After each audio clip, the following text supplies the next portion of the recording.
Welcome to Today on the podcast, we have Rachel Fontenot, who is the Vice President of Marketing and Artist Development for Universal Music Group Nashville. Rachel leads the artist projects and development team for the label group that includes artists like Reba McEntire, Eric Church, Vince Gill, Sam Hunt, Shania Twain, and brothers Osborne, just to name a few. She's a veteran in the Nashville music industry, and I am so excited that she could share some important insight with us. I've got Rachel with me. Rachel, thank you so much for joining me. No, thank you for having me. This is exciting. Well, I wanted to just have an opportunity to visit with you and walk us through your journey, your career path. Tell us kind of what you've accomplished over the last several years. Yeah, actually started. I worked in Nashville, or I work in Nashville now. As a kid, I always wanted to be in the music business, so it was like kind of finding your way in, finding how am I going to make this a reality. And a friend of mine told me about MTSU and how they had a recording industry program. So not far from Nashville, about 30 minutes out. So I went to MTSU, got in the RIM program there. And my last year, so my senior year, I took on an internship, and it was at RCA Label Group at the time. Now they've kind of morphed into some other company, like a different kind of company then. But at the time they had two labels, and I interned my last semester there. And at the end of the semester, it's one of those things, right place, right time, and you're seeing enough, that, and people know you. So the receptionist job came open, and I was just like, okay, I want this job because it will get my foot in the door. And at the time I was working at FedEx too, at night. So I got in the door as a receptionist, and through there, I just kind of kept moving up through the ranks, got off it took me probably a half a year to get off the phones, but it definitely was a good learning experience. You got to see everybody come in and see faces and kind of learn the players in the industry.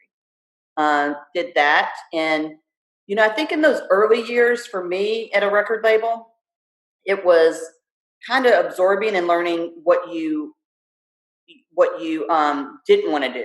Like, so I knew I didn't want to do publicity, like you're really good at publicity. I knew that one wasn't for me. I knew promotion wasn't for me. And at the time I was working in I was working in 3 departments. I was working in sales, production, and what they called at the time new media. And I didn't think that those departments were for me either. And there was a marketing position that came up, and I was like, I think I want that position. And when I got over there, I was like, this is the place for me. When you just kind of know, like, this is where I'm supposed to be. So I did that for a few years at the RCA Label Group, and we merged with other companies. I think we ended up merging with merged with Sony at the time, and so we kept getting bigger. And I did that for about 10 years. I was in marketing with them for about 10 years. And then I took a break. Because I had opened a restaurant at the time. Because at this point, I was in my early 30s, and I was just absorbing everything and just trying to learn. And Nashville was growing at the time. So I opened up a restaurant. That was my side gig, too. And did that for a few years, and then left Sony, to kind of took a break to focus on that. So I was gone for a few years. And then one of the women that I worked with at Sony, after a few years of being gone, she called me and asked if I would come back and do marketing again. So I went back to Sony for another run and stayed there for about probably 5 years. And at this point, my restaurant was probably about 9 years in, and I, was a little bit older then, and owning a restaurant during the last recession we had, and we grew up to 30 employees while doing marketing at a major label. I think it just took a toll on me. I was on the hamster wheel. I was doing the same thing, and I just didn't know how to get off, right? It was just from day to day. And both things were great. The restaurant was great. And then my job, it's like I was in a position in marketing where I was the most senior marketing person over there. So I was getting, like, my dream acts were coming to me. They would put me, at the time when I decided to leave Sony, I had Dolly Parton, who I always wanted. We had just re-signed her. had Maren Morris, who was just coming up, a girl named Cam, Jake Owen, Carrie Underwood, Kenny Chesney. So I had my dream roster. So to know that something just didn't feel right for me at that time, and I knew deep down that I needed to take a break. I needed to kind of change something up. That's what I did at that time. And it was scary, because a lot of people were saying, keep the safe route, stay with the job you have. You are in a great position. You have benefits. And I just kind of threw it in and said, I'm done. And didn't really, I knew what I would always say during that moment, because it was super scary, was I'm going to come out this better on the other side. But I didn't know what I was getting into. So I left, and I traveled a lot that year. I lived in Thailand for about a month, studied plant-based cooking and did yoga, and just traveled around the country. Came back, and one of my partners, he said, what would it look like if I left the business and it just was you taking over Mad Donna's? So I still had the restaurant while I was gone. And for the first time, it was almost like that space and that break for me to have time to think. I said, well, what would it look like if we just sold the business? And that was the first time that ever came out. Like, he had said it before, but that was the first time the space and the quietness let me see that maybe that was the best thing to do. And we probably went another 6 months into that. And then I finally decided to quit. And I traveled a little bit more. Went to Cuba, saw how they lived for a while, went to Mexico. And then when it was the right time, I decided to go back to work. And I will say this, things came to me during that time. People, when they know you are doing a certain thing, people will call you about every marketing job that comes up. And I didn't apply for any of them because I was just I'm still just not ready. I know I'm not in the right headspace to go back. So I think it got to about a year when I was actually out of the business. I went and talked to a couple of people to just get advice, because I felt like I was gone so long. And they said, you need to take the time you need. If you have the resources to do what you're doing, you'll never get this opportunity again. So take the time. So when the time was right, then the right things started coming to me. Then the right jobs were coming to me. And it was people coming and saying, hey, will you just help us on this project while you're thinking about what you want to do?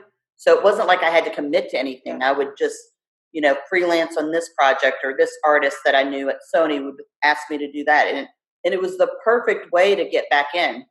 And so I got to kind of dabble and see what I wanted to do. Because at this point, I still didn't know exactly what I wanted to do back in the business. It wasn't super clear to me. So I'm dabbling, and enough business came my way that one of my clients said, you know what, Rachel? She goes, I'm not going to pay you as Rachel. You have to open up your own company. I'll only pay you, write you a check to your company, which kind of forced me then to open up a company. And then I brought in employees, and I started I started moving with my own company. And then I got a call from one of the women that I used to work with, eons ago at Sony back in the day, to ask me to come over to Universal Music Group. And that's where I'm at today, doing marketing. Well, and you just recently got a promotion at Universal. So tell us about that. Tell us about what you're in charge of now. Yeah. So when I came back to, or not back to Universal, when I came over to Universal, I was doing marketing. So I had a roster that I, was heading up, that I was the marketing lead on those artists. And then over the course of the year, I think things just shifted a little, certain things shifted. I got my sea legs back almost, right? You're gone for so long. There's doubts during that time when you're coming back, can I do this? I just was, took a couple of years off. Like most people are staying the course and just moving up, and it was really hard to walk back into a label after being gone so long.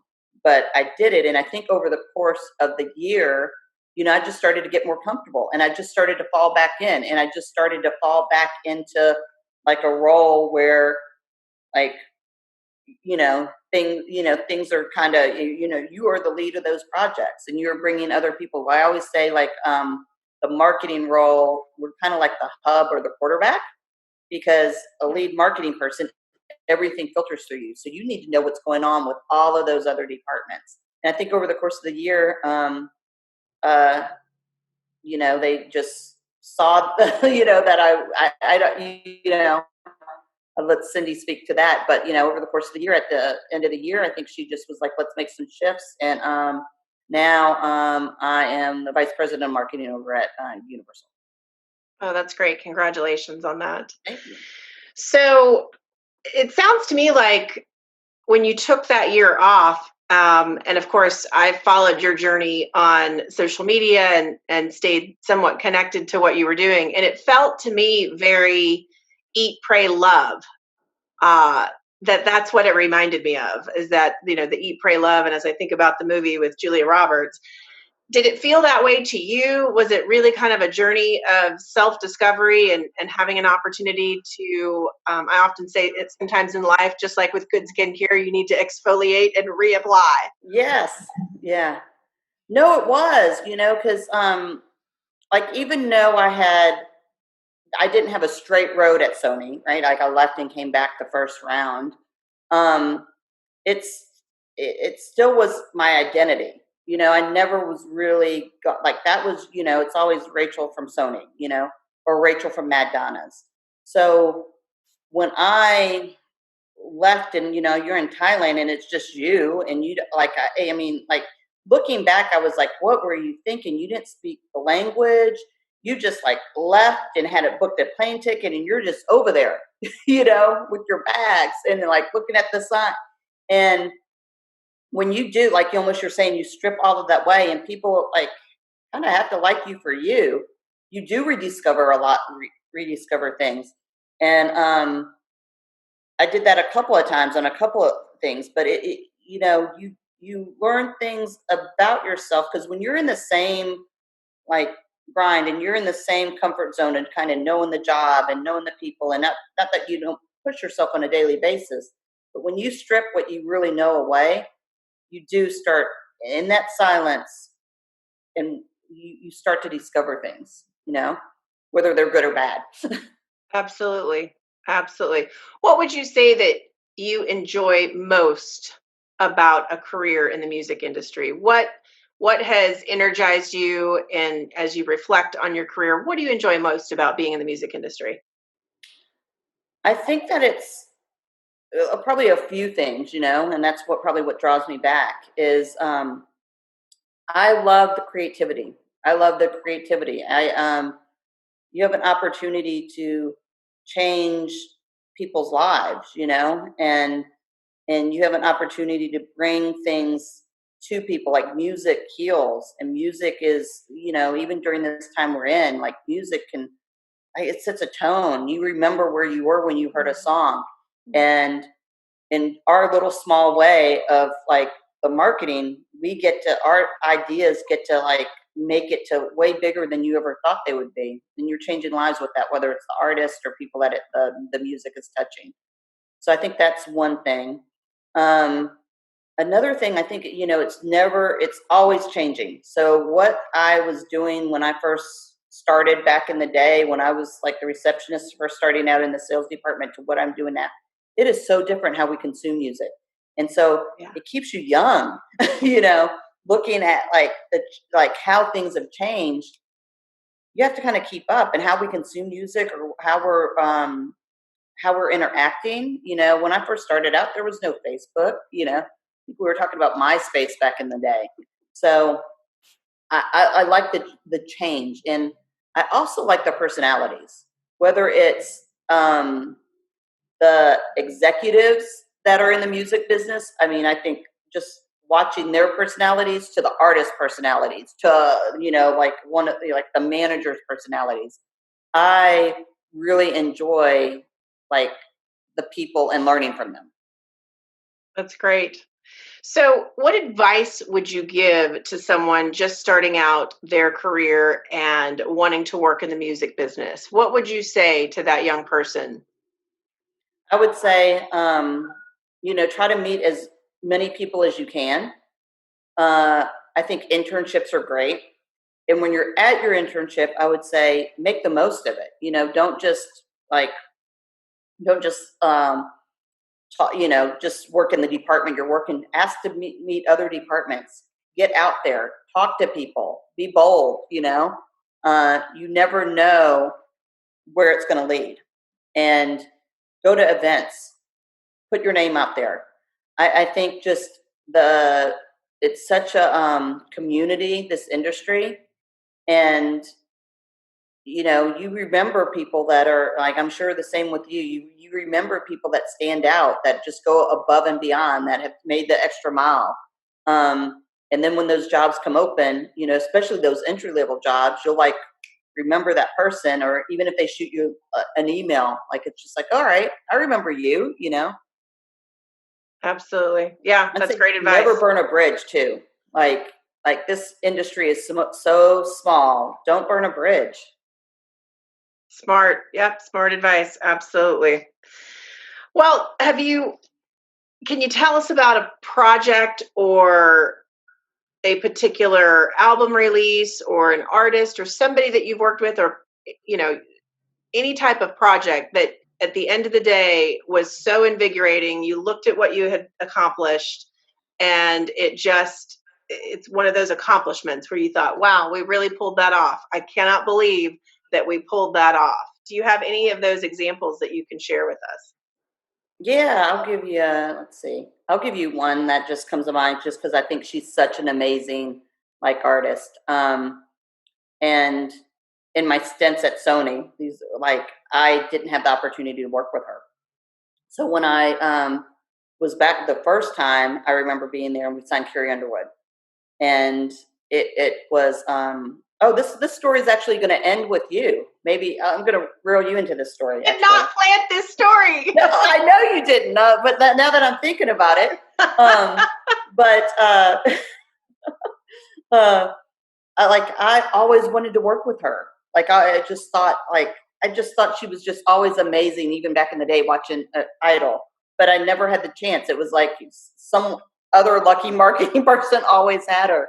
And before she was gonna release the album we worked with on You, she the marketing lead went on maternity leave. So, and it was right before we were going to release a single, Smoke Break. We were right about to release that. And she went on maternity, we were going to have time to get me up to speed on the project. None of that happened. She went on early maternity leave, and it was we're putting out the single next week on Carrie, and the album's coming in 2 months. Meanwhile, I had the biggest vacation of my life. I was going to Vietnam that year,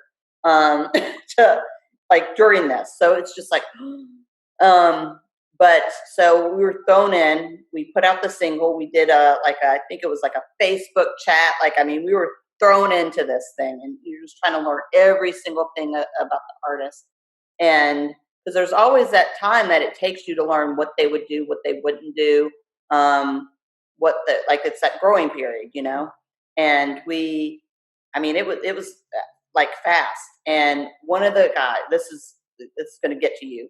It threw out, we should do, for the listen event, we should do different rooms around, and that's how we should do the listening event. And I'm like, who am I going to go to pull this off? A listening event. I'm going on vacation. We're doing a listening event for the industry. And I actually called you, and you helped us pull that off. And it was a great event. It was one of the most talked about events. And and seeing Carrie's face when your team pulled that off, and we had each room was a different song, and we worked our way through the where was it at? Where did we do that at? So that event, for those that are listening, that event was just incredible. I mean, it's one of your accomplishments, but it also was one of ours that we loved working on that event. And we felt like if I had been on a game show of like, Event Survivor, how can you do this so quickly? Then that would have been it. But it was at the Standard, downtown Nashville. And in each room, you guys came to us and said, we need to have each room be the song of the album. Yes. So we need, people journey through the album when they come to this industry listening event for the album launch of her album Storyteller. So we just said, okay, how do we make a song come to life where you can, touch it, feel it, see it, smell it, and of course, hear it. So it was such a challenge, but we, paired the cocktails with the hors d'oeuvres and the scenery and the smell. And it was just so much fun. But you walked through that building and each room was indeed the song, one of the songs on the album. And then it culminated in the back ballroom. And so, yes, it was really fun to see Carrie's face and walk through the space for her to see it come to fruition. And quite frankly, to see as you guys thought about, this would be a really cool idea, how do we accomplish it? To see the industry react to it was really fun too. The industry and the media to come through and experience it, and then to be in that back ballroom and talk about it. The buzz was really fun. And we had the photo booth, the Storyteller photo booth. I mean, that was one of those that when you can pull something off that an artist it starts with just a little vision and the artist loves it. And I had like little ramp up window. You had very little ramp up window, and yet it was pulled off. That's when you go, oh, like that's what it's all about. Yeah, it is. Well, I love that you picked that story. That's a great tie-in, and we loved doing it. It was a lot of fun, and her reaction was worth it. It was just absolutely worth it that she was so proud, and it represented the record label and her really well. So it was fun. It was fun. So as we wrap up, I've got two other questions for you. One, I would love to know what your advice would be to your 25-year-old self. If you could speak to yourself at 25 and say, Rachel, here's what I want to tell you, knowing what I know now, what would that advice be? Yeah. I would say enjoy it, because there's so many years that I think I was just chasing that I didn't actually enjoy. Not that I didn't enjoy it, but take the time to really enjoy it and take the time to really be present, because you're getting to do a lot of cool things and you're actually leaving a mark on this industry in the little small way you are doing it. But take that time to just be super present and enjoy the things that you get to experience, because not many people get to experience those things. Not many people get to come behind the curtain. Not many people get to see and put their little stamp on something that's going to be so widely consumed. So I would say enjoy it. I would also say own it a little bit more. Like own it, go into rooms and having that confidence that what you bring could actually change the industry. I think there were so many years, and even through my 30s, that I would have so much doubt. And listen, I have doubt now too. So, but I don't let the doubt and that chatter now keep me from doing things. Back then, I definitely would. And I would be a lot further if I didn't, but at the same time, we all go through our journeys to be where we are today, and I wouldn't change mine at all. But that's what I would tell people. Just like enjoy it. Like when you get your dream job and you're there, like take that time to just sit and celebrate a little bit more. I'm still learning that celebrating things.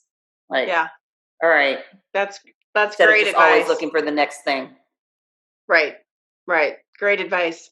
So as we close, tell me, if you had a superpower, what would your superpower be? I would think with two reasons to have this superpower. I'd pick teleportation. One, because I love to travel, but as some, like I said, I quit my job. I went and traveled, discovered different places, got to see different cultures. I think when you can, we are so fortunate in this country, but we're also isolated. So when you go to these other places and experience other cultures, you really like learn a lot. Like we're just so small here. So that's one thing. I just love to travel. The other reason why I'd pick teleportation is because since I travel for work so much, and the lines and going through the airports and all the time, like it would be nice to just click and be someplace and not have to waste the time on all the travel. Oh, that's a great one. I haven't heard that one. So that's a great one. Yes, getting time back. So yeah, that's awesome. Rachel, thank you so much for joining us on this episode of Goalpost. I so appreciate you being with us. And thank you too. I appreciate you giving me the opportunity to tell a little bit of my story. Oh, it's wonderful. And it's great to have you. Thank you so much. Awesome.